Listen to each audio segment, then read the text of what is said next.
uma porção redobrada do teu Espírito Santo, meu irmão. E que não seja o Padre Santo, mas que seja o próprio Jesus Cristo, vivo e ressuscitado no nosso meio. Que o Padre Santo seja esse canal da graça do Senhor.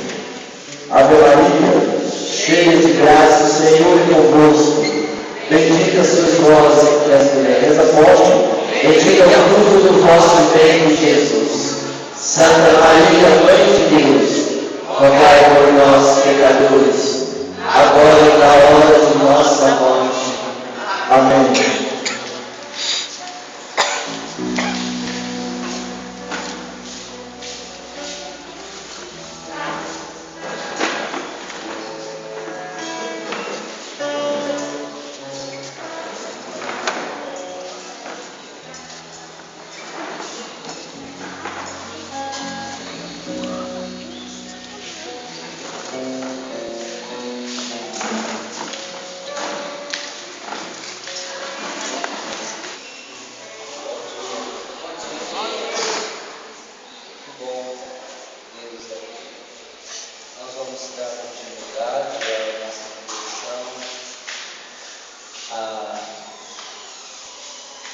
Nossa palestra, quem tiver a Bíblia, quiser acompanhar o trecho, que é o ponto de partida, livro dos Atos dos Apóstolos.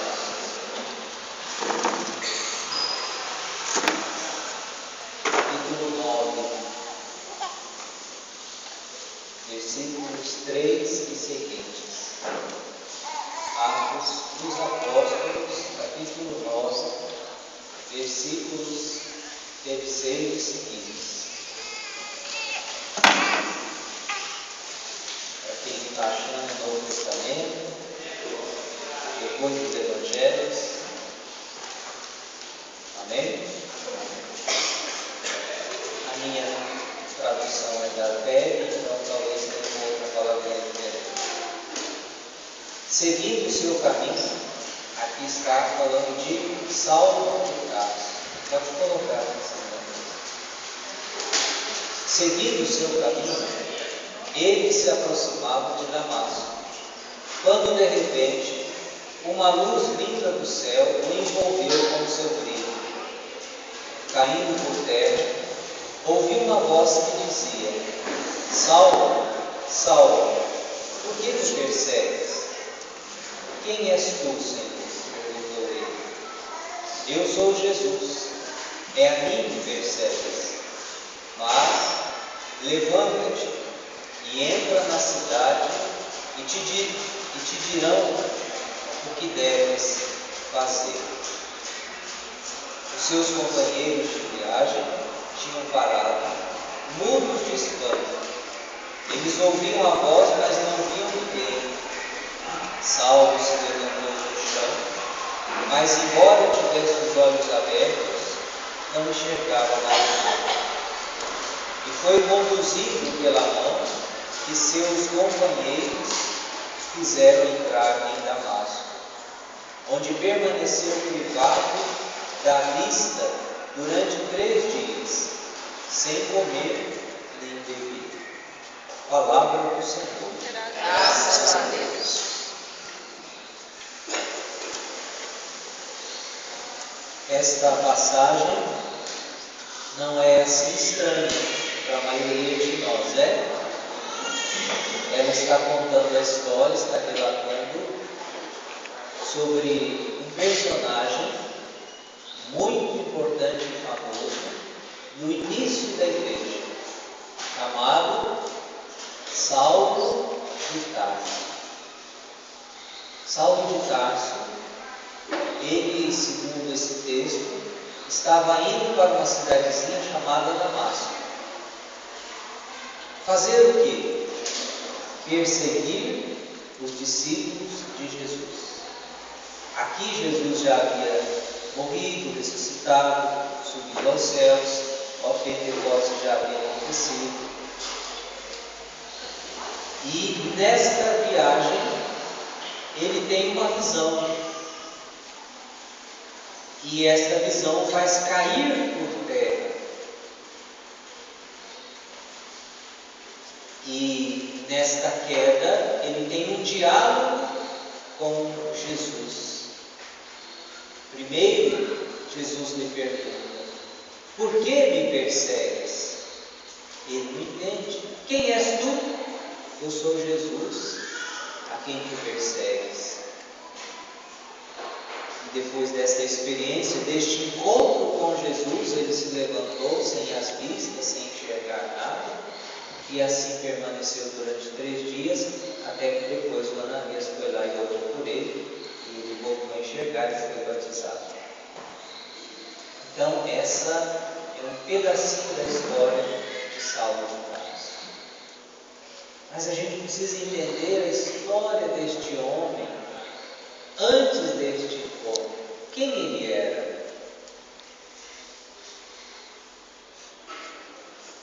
Ele era um cidadão da cultura grego-romana que havia sido educado na fé judaica, na fé dos hebreus, em uma escola de um grande mestre da lei chamado Gamaliel. Então ele era um homem de fé, fervoroso, ciente dos seus princípios, dos seus valores de fé, e ele era capaz de tudo para defender a fé que ele tinha recebido, a fé hebraica, a fé do Antigo Testamento. Por isso ele perseguia os cristãos, porque via neles uma ameaça à fé do Antigo Testamento. Eles são os hereges, eles são um movimento subversivo que precisa ser eliminado a qualquer custo. E numa dessas suas idas para perseguir os cristãos, ele tem um encontro com Deus, que transforma totalmente a sua vida. De perseguidor, ele se torna discípulo. E não um discípulo qualquer, um dos maiores que a história do povo de Deus já teve. Cheio do Espírito Santo. Fundou comunidades, escreveu cartas, das quais nós temos hoje que fazem parte da Bíblia.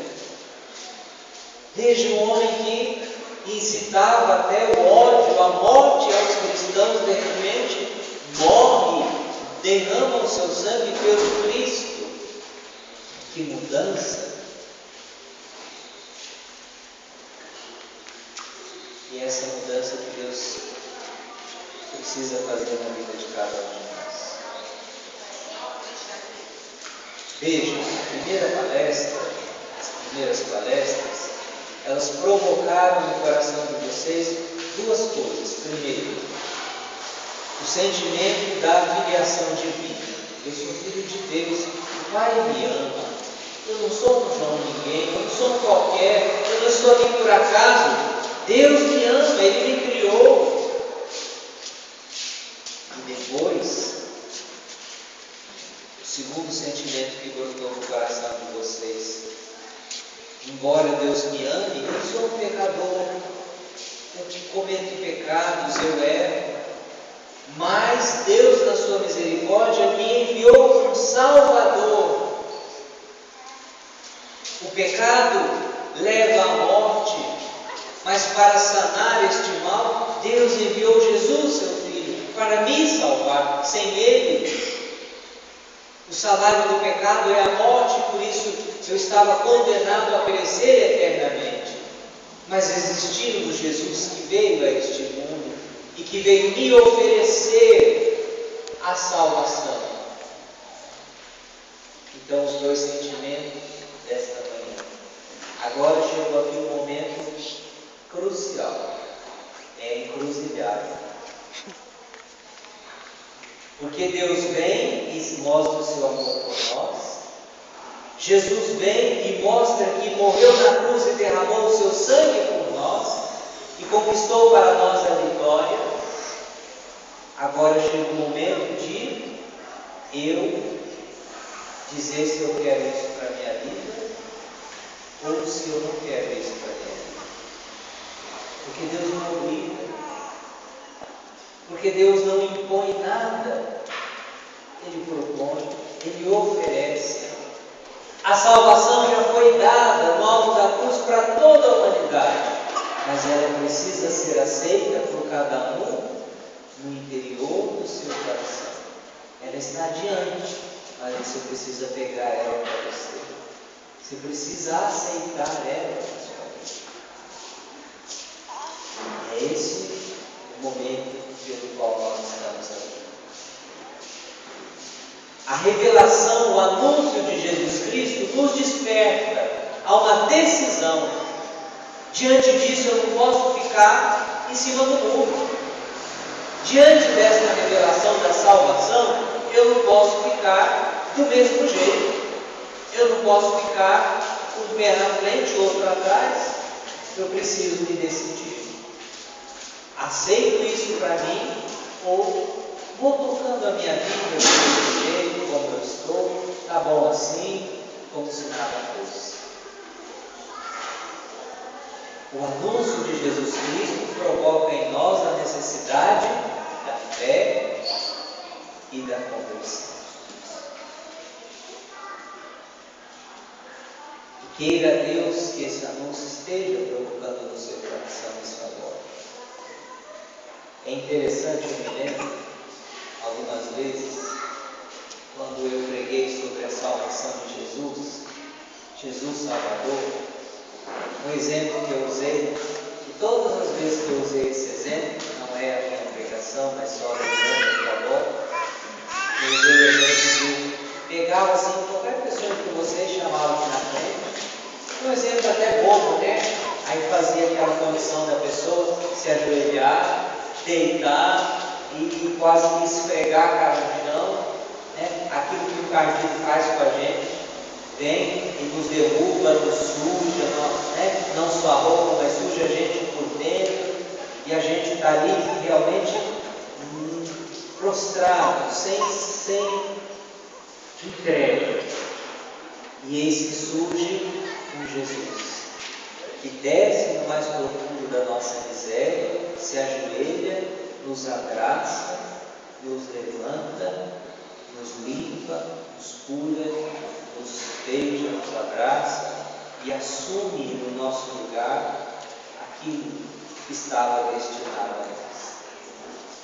E por que eu estou falando isso? Porque todas as vezes que eu fiz essa experiência, anos depois, as pessoas que deitaram para mim fazer na prática, né, mostrar diante de todo mundo o que o cardido faz para a gente e o que Jesus chega e faz para a gente.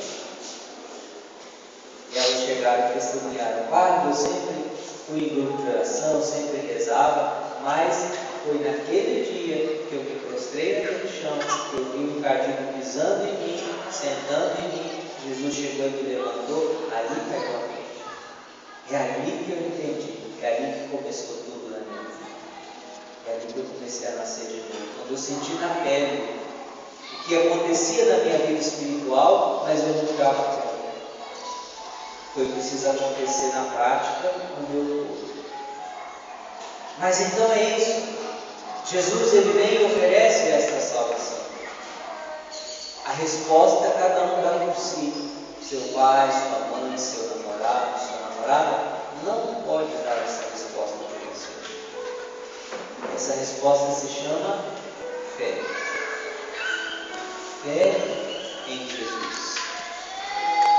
Mas o que é ter fé em Jesus, afinal de contas? Aí é que está a grande questão para nós. Porque muitas pessoas dizem que têm fé. Você crê em Deus? Ah, eu creio. Você gosta de Jesus? Ah, eu gosto. E de queijo mineiro? Ah, eu adoro. Gosto de Nossa Senhora? Gosto. E de feijoada? Vixe, Maria! Então veja, o que é fé? Não é essa coisa acostumada, não é essa coisa que todo mundo fala que tem, mas que na minha vida prática eu vivo muitas vezes mais pelos valores do mundo. Ah, Padre, eu achava que fé é acreditar que Deus existe. Eu acredito que Deus existe, eu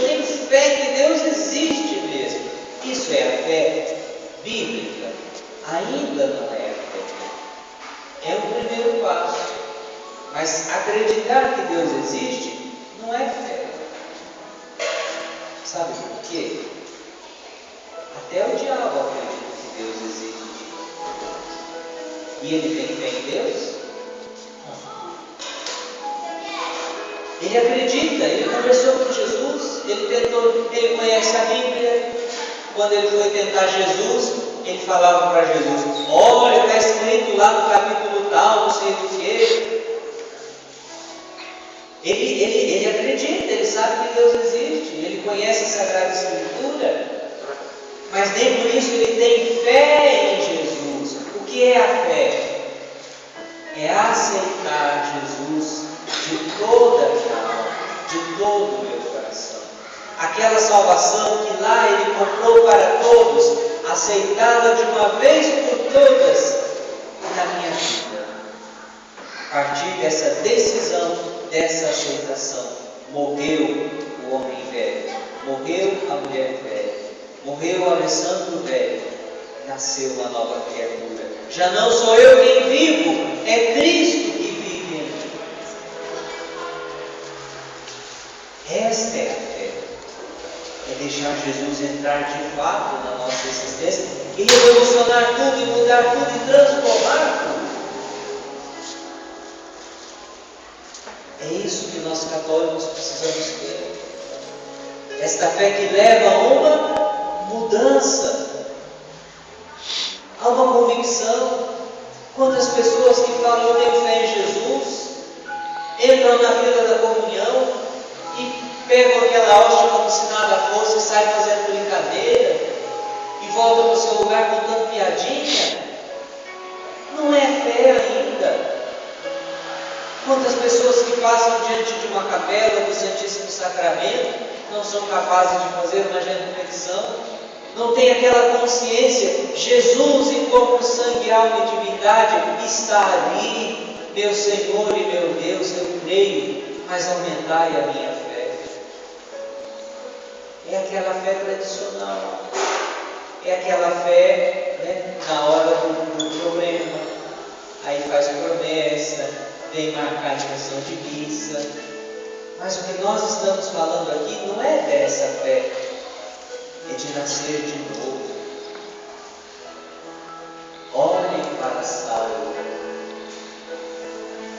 Geralmente, quando a gente vai dar testemunho, qual que é o nosso testemunho? Que a gente mais ouve: eu era um largado na vida. Eu era brigado com a minha mulher. Eu era viciado na cocaína no último grau. Eu estava no fundo do poço do crack. Eu pintei, bordei, eu fiz isso, eu fiz aquilo, né? Então você vê cada história que você até assusta, né? Eu fui preso, mas Jesus entrou na minha vida. Louvado seja Deus. Raramente a gente ouve um testemunho: eu era uma pessoa super de igreja, mas eu não era convertido, eu não tinha fé em Jesus.